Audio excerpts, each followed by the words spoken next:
അത്താഴത്തിന് നമുക്കിന്ന് mango shake ആയിരുന്നു കേട്ടോ. അപ്പോൾ ഒരു ഗ്ലാസ് മാംഗോ ഷേക്ക് കുടിച്ചു. അത്താഴത്തിന് എണീക്കണ വരെ ഒരു കുഴപ്പമുണ്ടായിരുന്നില്ല കേട്ടോ. അത്താഴത്തിന് എണീച്ച് നിസ്കാരമൊക്കെ കഴിഞ്ഞ് ഞാൻ ജസ്റ്റ് ഒന്ന് കിടന്നു. പിന്നെ എണീച്ചപ്പോൾ എനിക്ക് നല്ല ശരീരം വേദനയും തലവേദനയൊക്കെ ഉണ്ടായിരുന്നു കേട്ടോ.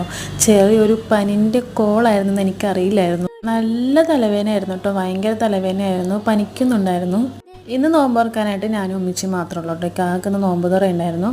അപ്പോൾ ഇന്ന് മുട്ടപ്പാലയുടെയും കട്ട്ലേറ്റും പരിപ്പോടെയും പിന്നെ ഫ്രൂട്ട്സിൽ നമുക്കിന്ന് കുമ്മട്ടിങ്ങയൊക്കെ ഉണ്ടായിരുന്നു. കുമ്മട്ടിങ്ങനെ ജ്യൂസും കൂടെ ആക്കിയിട്ടുണ്ടായിരുന്നു.